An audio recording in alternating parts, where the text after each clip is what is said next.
Hello everyone, आज हम discuss करेंगे डीएनए के स्ट्रक्चर को। डीएनए का फुल फॉर्म होता है deoxyribose nucleic acid. DNA genetic information को ट्रांसफर करता है one generation to next generation.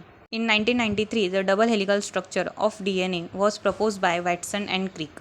इस इम्पॉर्टेंट डिस्कवरी को 1962 में नोबेल प्राइज भी मिला था। DNA pentose sugar, nitrogenous base and phosphoric acid से मिलकर बना है। नाइट्रोजिनस बेस और पेंटोस शुगर मिलकर न्यूक्लियोसाइड्स बनाते हैं।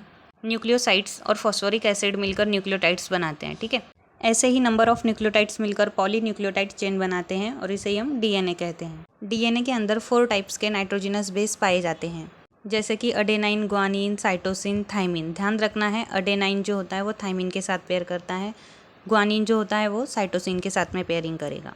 अडेनाइन और थाइमिन के बीच में डबल हाइड्रोजन बॉन्ड प्रेजेंट होता है, वेयर एज ग्वानिन और साइटोसिन के बीच में ट्रिपल बॉन्ड प्रेजेंट होगा। ठीक है, इन चारों बेस पेयर में अडेनाइन और ग्वानिन जो है वो प्यूरिन्स हैं, वेयर एज साइटोसिन और थाइमिन जो है वो पायरिमिडिन है। एक्चुअल में पेयरिंग प्यूरिन्स और पायरिमिडिन के बीच में होती है।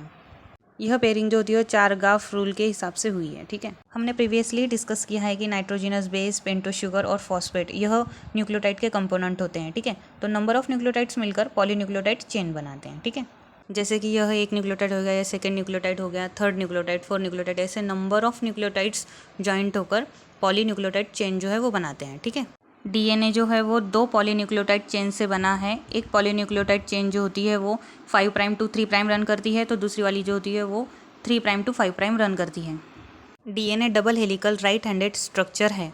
डीएनए डबल स्ट्रैंडेड स्ट्रक्चर है और जो स्ट्रैंड होती है वो एंटी पैरेलली रन करती हैं। इट मीन्स क्या हो गई, एक जो होती है वो 5 प्राइम से 3 प्राइम रन करती है, तो दूसरी वाली जो होती है वो 3 प्राइम टू 5 प्राइम रन करती है। जैसे कि यह एक स्ट्रैंड हो गई जो कि 5 प्राइम टू 3 प्राइम रन कर रही है, वहीं जो ये दूसरी स्ट्रैंड है वो 3 प्राइम टू 5 प्राइम रन करेगी। ठीक है, both strands are complementary to each other. Okay, दोनों ही स्ट्रैंड सेंट्रल एक्सिस के अराउंड क्लॉकवाइज डायरेक्शन में रोटेशन करती हैं। डबल हेलिक्स की डायमीटर 2 नैनोमीटर की होती है। ठीक है, डीएनए का एक स्पाइरल टर्न 3.4 नैनोमीटर का होता है। जैसे कि यहाँ से तो यहाँ तक डीएनए का एक टर्न होता है। ठीक है, यह 3.4 नैनोमीटर का है।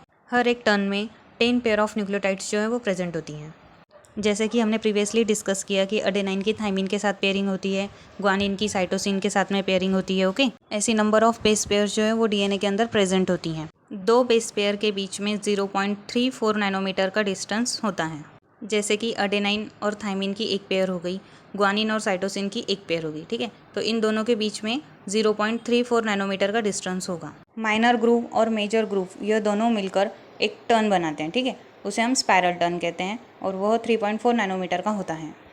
दोनों स्ट्रैंड को एक साथ लाने का काम हाइड्रोजन बॉन्ड करते हैं, जो कि नाइट्रोजन बेस पेयरिंग में इन्वॉल्व होते हैं। मोस्ट ऑफ एग्जाम्स में क्वेश्चन पूछा जाता है कि डीएनए के ऊपर कौन सा चार्ज होता है, तो ध्यान रखना है डीएनए के ऊपर नेगेटिव चार्ज होता है। इस तरह से आज हमने डीएनए के स्ट्रक्चर को डिस्कस किया है। वीडियो अगर अच्छी लगी होगी तो लाइक कीजिए एंड सब्सक्राइब कीजिए। Thank you.